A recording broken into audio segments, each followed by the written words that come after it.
Bonjour. Bonjour Nabino Balandia RDC Monde. Bipai biso o wapi bozwami. Na etando nyonso ya mabele pe mokili oyo.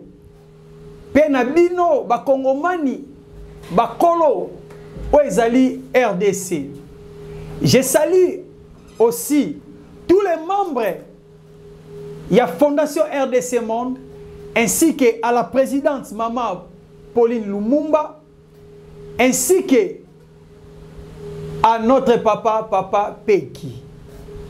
Je salue aussi Nabaïbanso Obaïbana Kolandanga tel que Lambert Mende, Jansi Pezo, ingénieur Jaffa ainsi que ingénieur Bila P. Mila. Émission na biso ya tongo ya lelo kaka ndenge to mesana koloba eza important un jeune congolais un patriote de la République démocratique du Congo azalaka informé à tout moment toloba kaboe mingi soki yo kokipe politique ya mboka te yeba ke politique ya mboka ekosokipe na yo ekosokipe no na lolenge nini tango komona lipe komata okoluka otala bakonzi tango komona transport pasi okoluka otala bakonzi tango komona makambo ezo simba te na mboka to moni bitumba lolenge zali na kati ya mboka Congo okoluka lobela bakonzi. Alors na kati ya vie quotidienne na yo politique ekosokipe na yo c'est que yo pe sengeli olanda politique po oyeba nini oyo okoloba na bango pour changer situation ya vie sociale na yo tant que moi congomani. L'actualité na biso ya lelo tokolobela sur le plan ya coup d'état raté ya président de la République et deuxièmement tokoya kolobela na tina ya criminalité o eza koleka na kati ya Goma. Je pense que tokosola kaka nanu na desije wana on ezali ba sujet moko maîtresse ba sujet moko intéressant na kati ya émission na biso ya lelo pe tokoya kolobela na kati na yango na tina o etali assassinat ya moko o azali grand frère na biso o azali lipinga na biso o azali mobateli ya tata mokonzi ekolo o autaki kokufa basunulaki corps na précisément na Masina quartier 1. Coup d'état raté. Oui, un coup d'état contre le président Félix Antoine Tshisekedi vient de rater tel qu'il a été planifié par les ennemis occidentaux. Comme exemple, l'IE, les ISA et leurs marionnettes, les Rwandais, les criminels sanguinaires Paul Kagame. Ils ont voulu faire la commémoration du génocide rwandais et a même fêté la chute du président Félix Tshisekedi. Yokabango. Félix Antoine Tshisekedi, heureusement, les choses n'avaient pas marché tel que planifié par les ennemis du peuple congolais. On doit sur les plans. Il y a coup d'état où ezaki raté. Il y a pendant que nous continuons à lecture nangai, yo like émission na biso, on s'abonne massivement, pe oebana ko partager yango.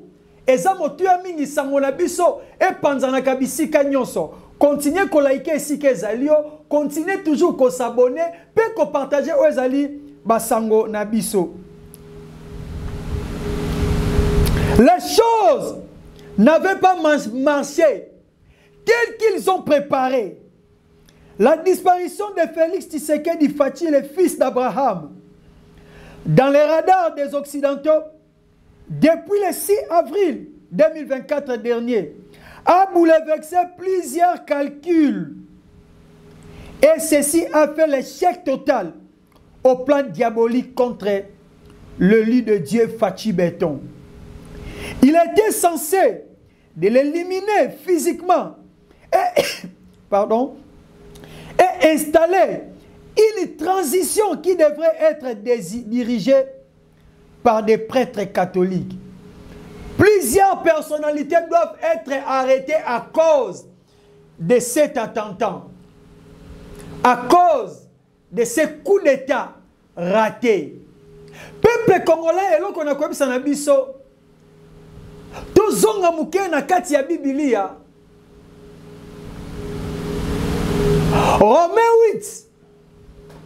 Si je ne me trompe pas, 28, Elobi. On reste frères.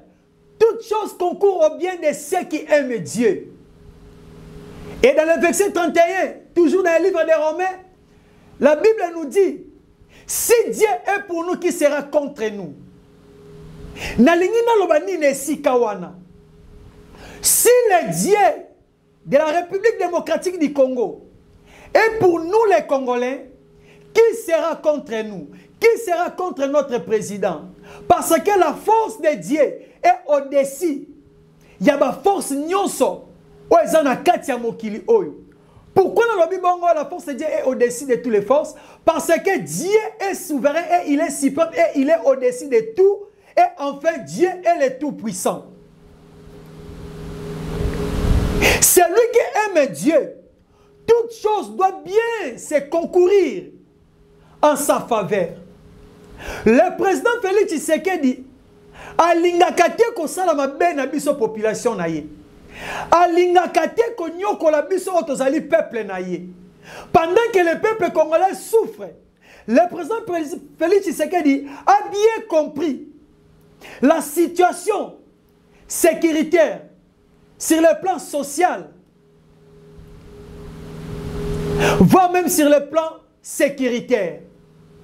La sécurité sociale est aussi à manger, est aussi à boire, et aussi voire même les vêtements. Ceux qui sont bien vêtus, ils vivent vraiment là, ils ont la sécurité dans la santé. Mais les ennemis de la République démocratique du Congo, bango balingi te Congo et kende liboso. Et en attendant un musée, Laurent Désiré Kabila, paix à son âme. Zembo moko ba musicien na biso ba sangana ka pona koyemba. Ba benga ki nzembo ngo na titre na ngo ezalaki tokufa pona Congo.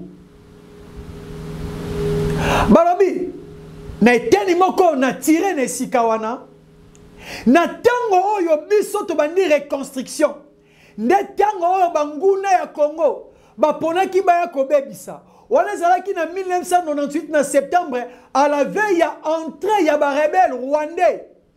O babanda ki rebelle précisément na Kitona. Tango ba ki kozwa échec surtout na ba peuple autochtone o ya Tchangu.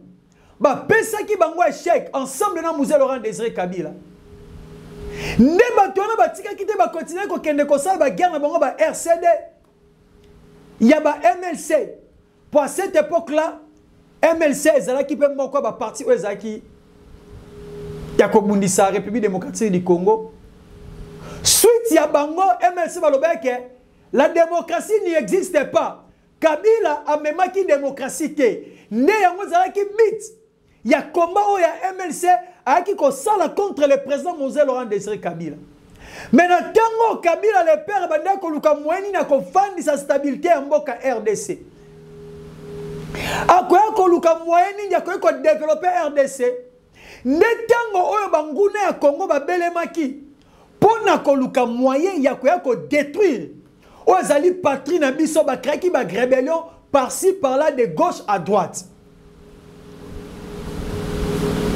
À cause ya ba rébellion na bango yango ki ko sala que le président Mosé Laurent Désiré Kabila a perdre ozala ki bo moinaye ba luka ki ko bo maye pe ba réussir ki na mission na bango. Ceux qui bango ba réussir qui na mission ya comme Mosé Laurent Désiré Kabila ezalaki point politique ya Mosé Laurent Désiré Kabila biso population tozala to linga ki ye nozala clair to linga ki ye mais politique ne mingi to bande ko comprendre yango te mais to monaki quand même quelques prouesses ne ya moke bande ko sala ata ko ezalaki nango insuffisant. Mais pour l'amour à patrie, ce type-là, azaki na amour wana. Mais na tango to eko arrivé. l'amour de Félix Tshisekedi est plus que l'amour de Mouzé Laurent Désiré Kabila. C'est la raison que le président Félix Tshisekedi a accepté de mener une diplomatie agissante, une diplomatie et si qu'agnon son monde.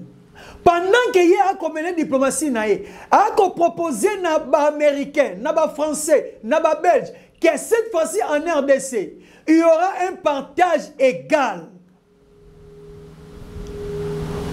Bino bokoza 50%, biso peut koza 50%. Or, pendant que yazo ko ebisa na bango bongo, bango ba ko sepela na yete na makambo zolo na bango. Pona bango occidentaux, communauté internationale, et sengeli biso RDC na compte ya richesse. Oezali ba mengo nzamba pesa biso. Oezali ba mengo nzamba tiela biso na mboka o Congo, biso tozo moke. Bango bazwa mingi. Donc na koye koloba boye, tous vers même voire même 80% et que bango communauté internationale wana to occidentaux ba fox a autant ba bénéficier oezali 80% ya richesse o ya bango te mais ya biso. Le cœur de l'homme est toujours maîtrieux. Wana motema mabe na bango. Pour Batouana balingaka développement ya Afrique te. Batouana balingaka ba homme fort na ba tête ya ba pays africain te. Ne yango moni, vu que bango pe ba ko ba frustré. Lokola bandeko na biso ba Corneille Nangaa, lokola bandeko na biso ba Kabila, lokola bandeko na biso ba Jeannette, lokola bandeko na biso ba Adam, bandeko na biso ba Jean-Jacques Mamba. Il y a des gens qui ont participé à la rébellion.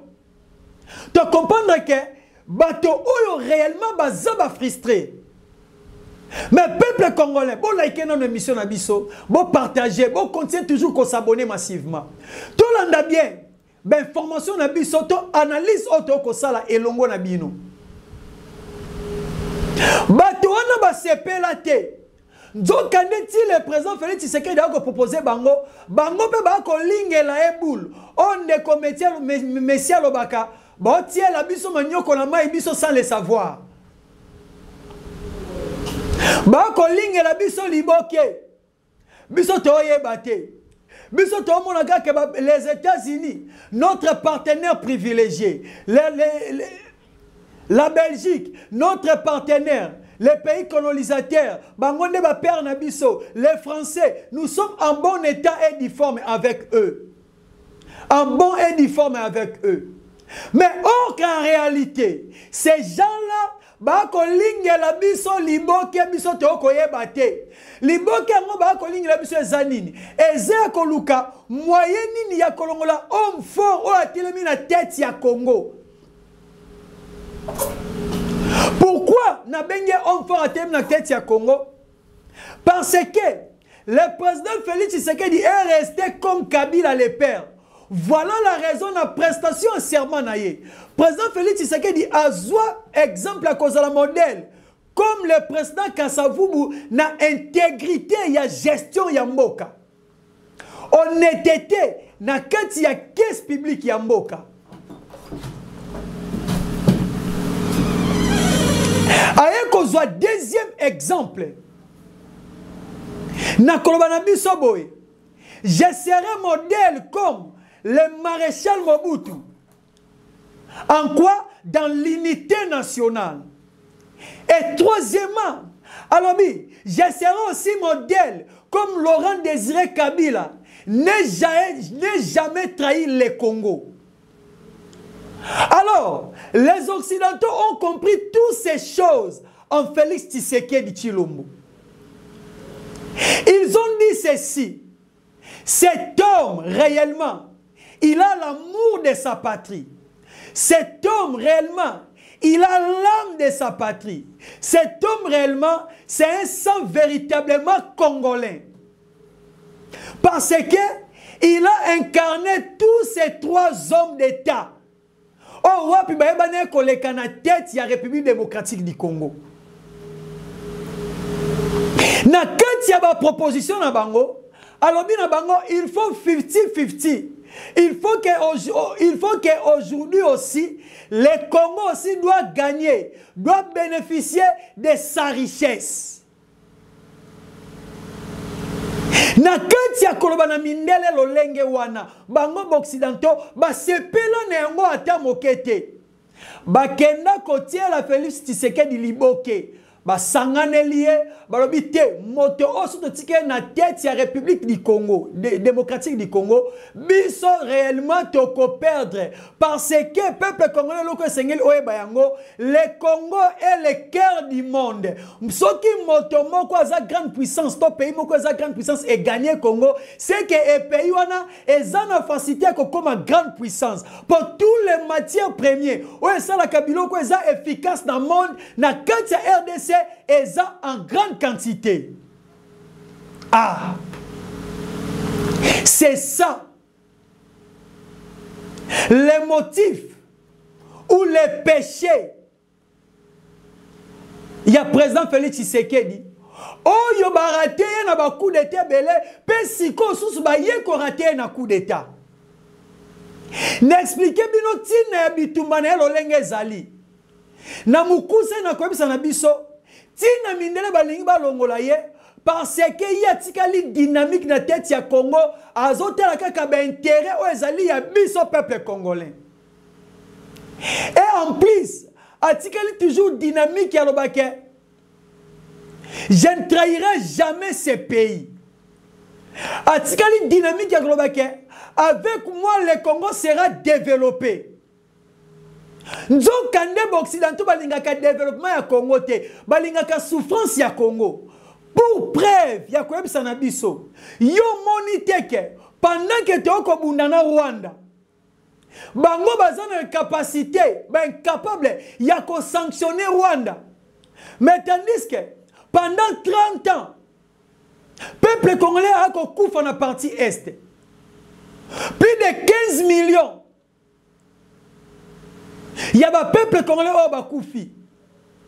Mais tellement monté en bas occidentaux, bazo kende ko célébrer commémoration na Rwanda. Oh ezakaka, il y a 800 000 personnes. Et puis banani o ba teka génocide de Rwanda. C'est clair, ce sont des Français. Mais batowana, pourquoi pas te balingi pe bateka génocide congolais? Or ceux qui ont génocide congolais, ils ont fond de commerce na bango, ils ont argument na bango, ils ont moko génocide ya Rwanda. Et aussi là. Mais quel que soit le lengo bango basayeli, Bible lobi na biso boy. Les pensées de l'homme, ce n'est pas les pensées de Dieu. Comme Dieu dit, vos pensées, ce ne sont pas mes pensées. Et vos voix, ce ne sont pas vos voix. À travers notre président Félix Tshisekedi, il a totalement anéanti la saveur, l'importance. Il y a génocide rwandais dans le monde. L'homme qui bimba à travers la diplomatie, tata mokonzi école Félix Tshisekedi, va comprendre que ba bourreau ya ba peuple congolais, ba génocidaire ya ba peuple congolais, ce sont réellement les Rwandais. Ensemble avec séparé qui est la communauté internationale, tels que les Occidentaux. Ne batouana, oh moni mundele lo hako kote la, oh moni mundele lo hako défendre. Tandis que nebisa ki nabiso, Bill Clinton yenda za parrain, ya malheur weza na kati ya mboka Congo. Comment se fait-il? Biso tozi président ou ako développer une nation na biso. Bino boko belema, na koluka mweni ni boko détruire, boko luka mweni ni yako yako sala coup d'état et pas inaye. Or que peuple congolais, ceux qui basali coup d'état par président Félix Tshisekedi, yonanga to ebite batu boni ba ko wela mboka oyo ko kende lolenge nini wana na communiquer to moni ba proposer que ba prêtre moko catholique ne ba ba même la transition or que c'est non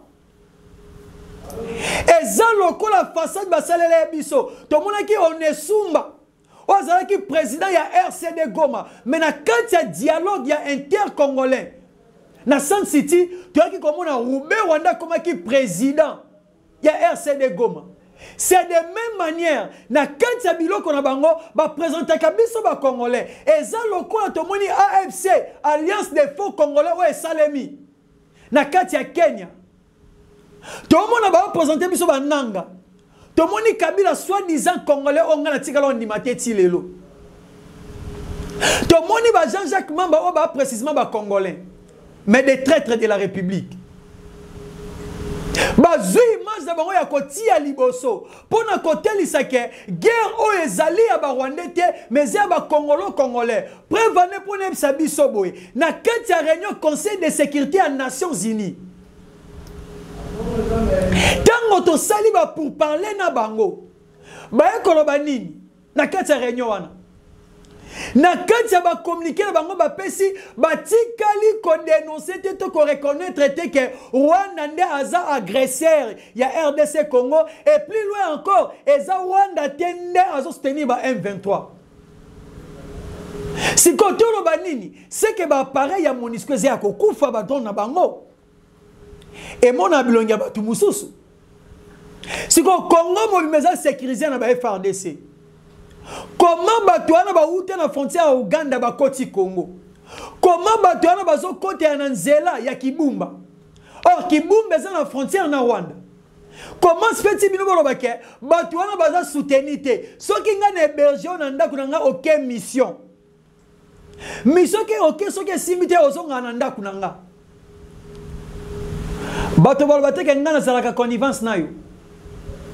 Mais la communauté internationale, les Occidentaux, incapables vous-même de condamner les Rwandais, de reconnaître que c'est le Rwanda qui soutient les M23 et non plus loin, c'est le Rwanda qui est le bourreau de la RDC et l'agresseur de la RDC. Alors, peuple congolais, likez mission Nabiso, s'abonner peut partager.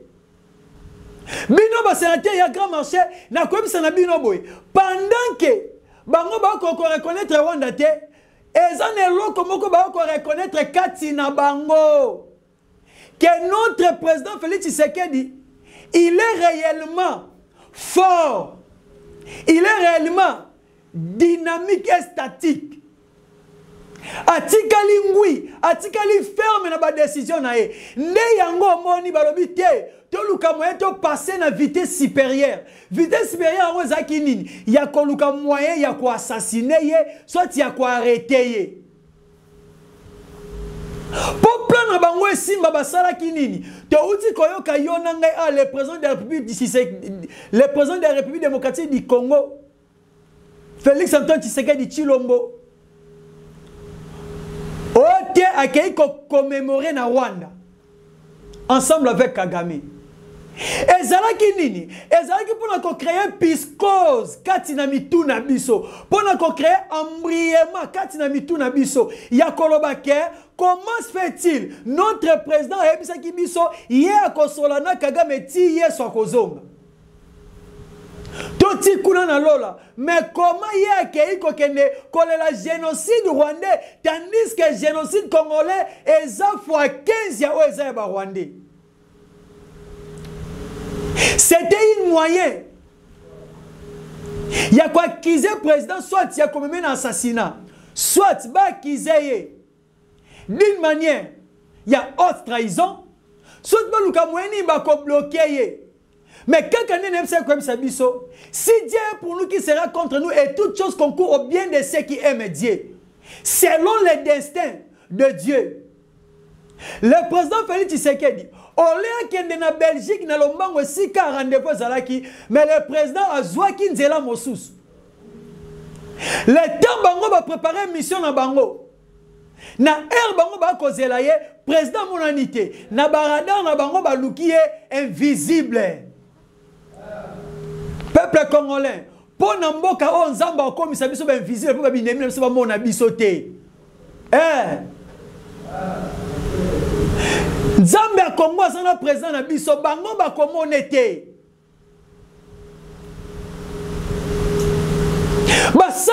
na bango lo lenge nini bako déstabiliser RDC pe bako tia na tête ya Congo moko azali tuti po ba plan na bango nyonso ezala exécuter facilement. Mais baluki a monanité le président Betia Sonae yo kende ko régulariser makambo RDC na moko ba pays ba grande puissance. Ba Belge na RTB ba kei na lombango ya koloba ke le président Félix Tshisekedi est au Rwanda. Tu as si bango si réellement le président Félix Tshisekedi est au Rwanda. Bon filmer bon la kisa biso to comprendre lo lenge nini ya linga sala haute trahison. Les Occidentaux incapables de communiquer sa vidéo.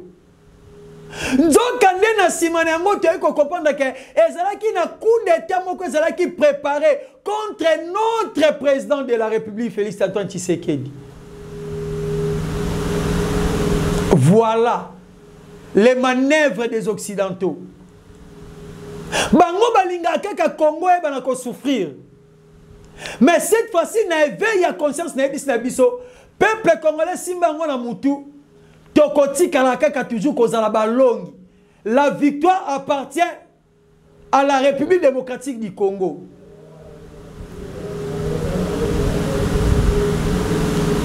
La victoire appartient à la République démocratique du Congo. Yangwana pona koyebisa na biso. Pendant que basali ba makita na bango, basali ba réunion na bango, bazui échec total. Bazui échec total.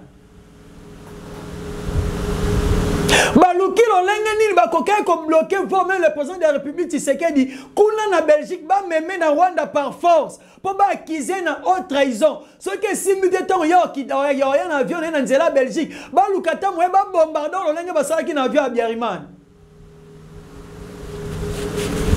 ba kité wana za mu kwantombolo fils ya Sphinx à disparaître bango. Tant abimel bango c'est trop tard. Bango moko baye ba retirer ba information na bango.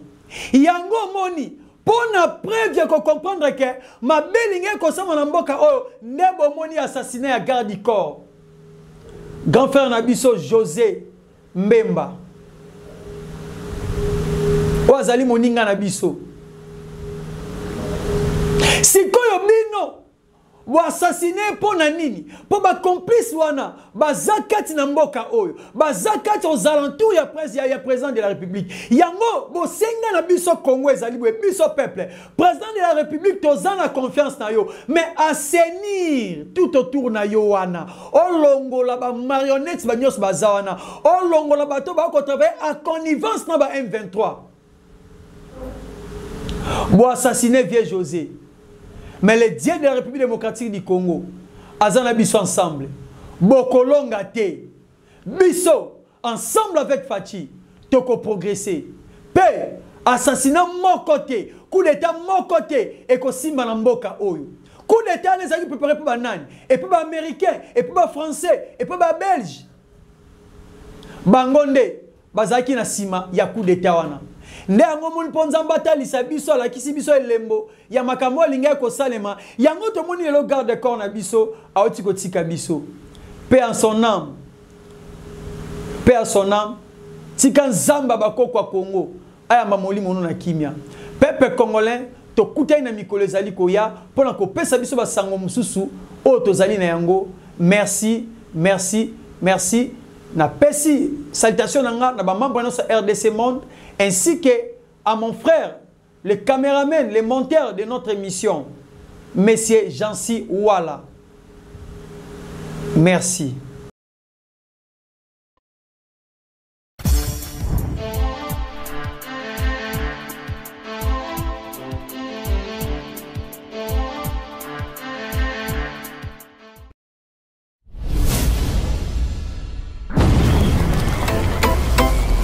Mes chers compatriotes, bâtir le Congo demande du patriotisme. Nous vous invitons à vous joindre à nous pour construire notre beau pays qui est la RDC. Appel de Maman Pauline Lumumba, présidente RDC Monde, à Genève.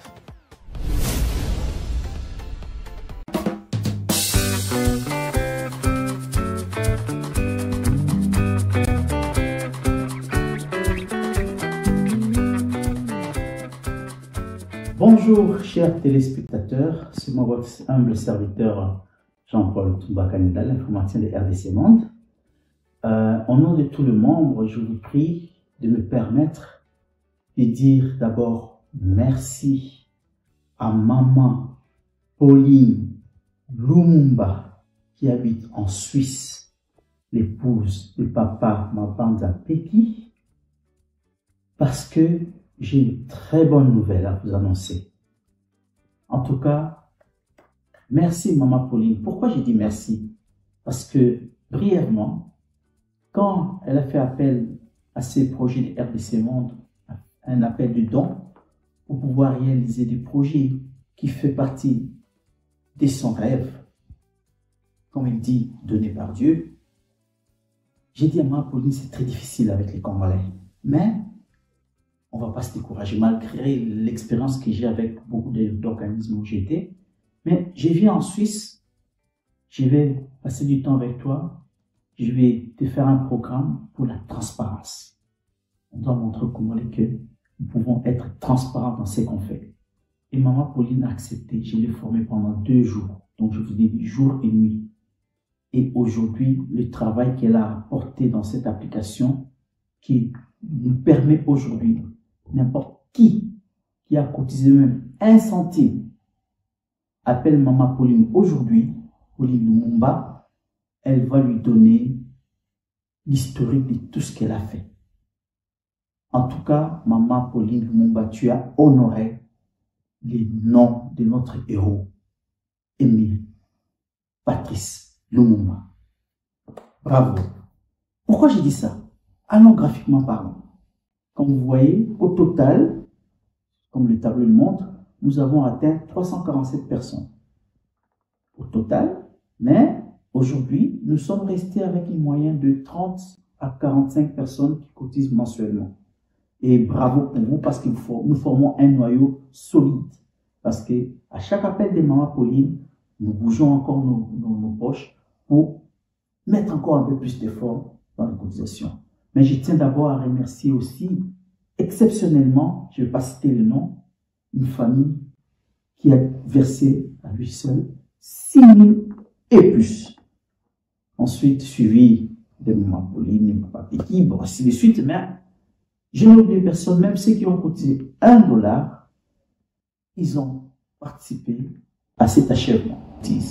Et l'année passée, maman Pauline a fait encore un appel de pouvoir augmenter un peu notre cotisation mensuelle. Et l'appel a été écouté, maman Pauline Lumumba. Aujourd'hui, nous avons dépassé la moitié du moitié qu'on fait annuellement en 2023 pour atteindre le montant que je vais vous montrer tout à l'heure. Ici, dans le graphe, comme vous voyez, c'est toujours la Suisse qui est au top. Ensuite, suivi de la Belgique, où je suis, et la France, ensuite l'Allemagne, les États-Unis, ainsi de suite, tout le pays. En tout cas, bravo à tout le pays et surtout le monde qui ont cotisé, qui ont fait des dons à notre organisme RDC Monde. Sur le tableau, vous voyez, il y a 3 lignes. La première ligne, c'est la ligne de dépenses. Là aussi, comme vous voyez, 3000 et quelques, mais je tiens d'abord à remercier maman Pauline et papa Peki, Pauline Lumumba, pour le sacrifice que vous avez payé pour pouvoir mettre cette histoire de RDC Monde en place dans le banque suisse. Et on va travailler en collaboration directe entre la banque en Suisse et au Congo. Et je pense qu'on viendra, après l'appel d'offres, choisir un ou des projets pour commencer au Congo pour rendre le Congolais millionnaire, comme le président l'a dit. Nous comptons sur notre gouvernement pour nous accompagner dans ces projets. Donc, maman Pauline, je ne dirai pas les montants que vous avez mis ensemble avec papa Peki pour pouvoir lancer ces projets à la banque. Vous avez vu, jusque-là, on a dépensé plus de 3000, comme vous voyez sur le tableau. La deuxième ligne, c'est la somme de tout le don qu'on a reçu de votre part, ce qui fait plus de 97 000. La troisième ligne, c'est le montant total qu'on a cotisé. Ça fait 93 595 francs suisses. Attends, peut-être que vous n'avez pas bien suivi. J'ai dit bien 93 595 francs suisses. Bravo à nous les Congolais. Là, on a prouvé qu'on peut faire quelque chose de fort, très fort, et on peut avoir confiance. Notre application, elle est transparente. Et la gestion de Marapoline, elle est transparente. On avait passé beaucoup de jours au début du projet pour pouvoir y arriver. Et ça paye aujourd'hui. Chapeau. Alors, bientôt, nous allons faire appel au projet. Et j'espère que tout le monde va participer. Et un des membres de RDC Monde passera pour faire cet appel-là. Je tiens encore à dire bravo, bravo à Maman Pauline Lumumba, la fille de Patrice Emery Lumumba. Elle n'a pas volé ce nom-là. Elle l'a prouvé aujourd'hui. Bravo à tous les membres de RDC Monde. We got it. Comme on a dit toujours, comme on le dit en français, comment on dit encore? Comment on dit? Vous y êtes. Non, 3595. Calamité 100 000. Et puis tu as dit ma camarade. Les Congolais, beaucoup de millionnaires calamité. Tozoya. RDC Monde. Tozoya, Kakaboui. Ciao.